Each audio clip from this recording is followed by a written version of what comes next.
जब से यूएस और ईरान की वॉर शुरू हुई है तब से पहली बार मुझे महसूस हो रहा है कि ईरान घबराया हुआ है। वो ईरान जो यूएस के बड़े बड़े अरमाडाओं से नहीं घबराया, वो ईरान जो यूएस की लगातार होने वाली स्ट्राइक से नहीं घबराया, वो ईरान इस बार घबराया हुआ है। नमस्कार, मैं हूं दीपक मुनि और आप हैं मेरे साथ आपके अपने चैनल पर। तो यूएस कुछ ऐसा करने वाला है जिससे ईरान घबराया हुआ है। कल यानी कि मंडे 24 तारीख को यूएस ईरान के ऊपर नए इकोनॉमिक सैंक्शंस अनाउंस करने वाला है। यूएस के अनुसार ये आर्थिक प्रतिबंध ईरान के इतिहास में सबसे सख्त प्रतिबंध होने वाले हैं। इतने सख्त कि ईरान की आर्थिक कमर ही टूट जाएगी। ईरान मजबूर हो जाएगा यूएस की बात मानने के लिए। इरादा कुछ ऐसा है कि आर्थिक प्रतिबंधों से ईरान का दम घोटा जाए, ईरान मजबूर हो जाए और सरेंडर कर दे। कुछ वैसा जैसे 1990s में सोवियत यूनियन के साथ हुआ था। यूएस ने एक बॉम्ब भी नहीं फोड़ा था और सोवियत यूनियन कोलैप्स कर गई थी। देखिए, ईरान पर सैंक्शंस कोई नई बात नहीं है। ईरान पर ऑलरेडी सैंक्शंस लगे रहते हैं। ईरान दशकों से ऐसे आर्थिक प्रतिबंधों के साथ सर्वाइव करता आ रहा है। इधर बीच में कुछ समय के लिए ईरान को सांस लेने का मौका भी मिला था जब 2015 में यूएस के तब के प्रेसिडेंट बराक ओबामा ने यूरोपियन देशों के साथ मिलकर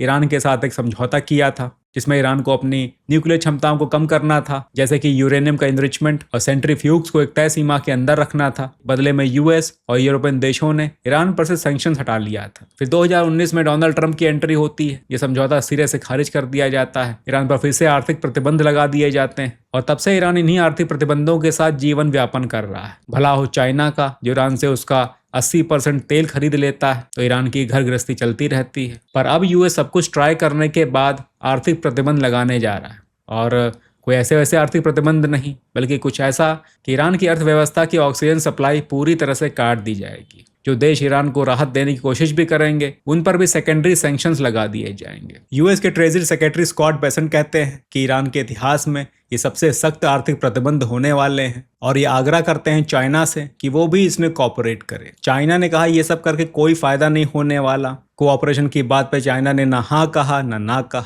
अब देखिए, चाइना की अपनी समस्या है। चाइना यूएस का लार्जेस्ट ट्रेडिंग पार्टनर है। $450 बिलियन US का एनुअल ट्रेड होता है, जिसमें अकेला चाइनीज माल लगभग 300 से 350 बिलियन का यूएस में भेजा जाता है। यानी कि ट्रेड पूरी तरह से चाइना के फेवर में रहता है। पिछले साल डोनाल्ड ट्रंप ने दुनिया भर पर टैरिफ लगा दिए थे, चाइना पर भी लगाए थे। कहा था सभी अनफेयर ट्रेड करते हैं यूएस के साथ और अपनी ट्रेड डील को दोबारा निगोशिएट करें। काफी देशों ने कर ली, पर काफी की अभी भी लटकी हुई है, जैसे कि भारत की और चाइना की भी। और क्योंकि इतना बड़ा ट्रेड सरप्लस है चाइना के फेवर में, मुझे लगता है कि चाइना के लिए इतना आसान नहीं होगा, क्योंकि जियोपॉलिटिक्स में सेल्फ इंटरेस्ट से सब कुछ होता है। यूएस अगर ईरान पे सैंक्शंस लगाता है तो चाइना के लिए बहुत टफ कॉल होगी कि वो ईरान को ऐसे में कैसे सपोर्ट करे, और यूएस ऐसा करेगा उसके पीछे वजह है यूएस की अपनी फ्रस्ट्रेशन। देखिए, ईरान ने जो यूएस की हालत की है पिछले 3-4 महीनों में, वो यूएस के लिए ना बताई जाती है, ना छुपाई जाती है। इसलिए ट्रंप ईरान को लेकर फ्रस्ट्रेटेड है, क्योंकि सब कुछ ट्राई कर चुके हैं। इसलिए इसी फ्रस्ट्रेशन ने ट्रंप को डेस्परेट बना दिया है। ईरान को झुकाने के लिए ट्रंप किसी भी हद तक जा सकते हैं।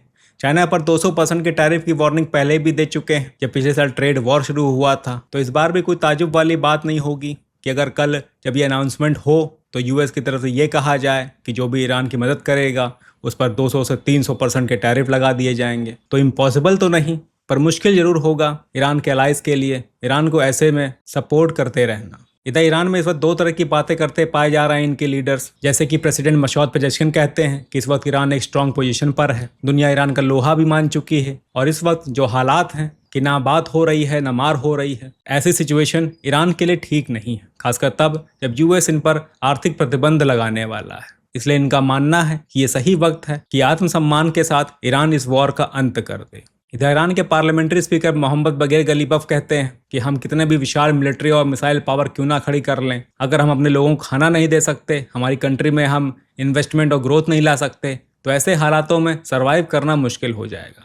देखिए, ईरान की इकॉनमी इस वक्त वाकई में बहुत खराब है। 88% तक का इनका इन्फ्लेशन जा चुका है। Real time currency conversion rate $1 के अगेंस्ट 18 से 19 लाख ईरानियन रियाल है। यानी कि आप $1 दीजिए, बदले में आपको 18 लाख ईरानियन रियाल मिल जाएंगे। बाहर यूएस का नेवल ब्लॉकेट लगा हुआ है। ईरान अपना तेल नहीं बेच पा रहा, जो उनकी प्राइमरी सोर्स ऑफ अर्निंग है। ना किसी तरह कोई इंपोर्ट हो पा रहा है, ना किसी तरह कोई एक्सपोर्ट हो पा रहा है। और जिस तरह से एक परसिस्टेंट वॉर लाइक सिचुएशन बनी हुई है, ऐसे में कोई इन्वेस्टमेंट भी नहीं आने वाला ईरान में। तो ईरान के लिए कॉज ऑफ कंसर्न है। आप अगर नहीं मानना चाहते ना मानिए, पर रियलिटी चेक यही है। दूसरी तरफ ईरान से ऐसी आवाजें भी आ रही हैं कि हमने यूएस को अभी तक देखा है, हम इसको भी देख लेंगे, हम सालों से यूएस के सैंक्शंस देख रहे हैं, सरवाइव कर रहे हैं, इसे भी सरवाइव कर लेंगे। ये कहा ईरान के सुप्रीम नेशनल सिक्योरिटी काउंसिल के हेड जो भी रिसेंटली बनाए गए हैं, मोहसिन रिजाई। ये अपने पड़ोसी देशों से भी कह रहे हैं कि जो भी यूएस के साथ इसमें भागीदारी लेगा वो ईरान का दुश्मन होगा। पर दुश्मनी तो यूएई ऑलरेडी ले चुका है। पिछले हफ्ते ही ईरान के साथ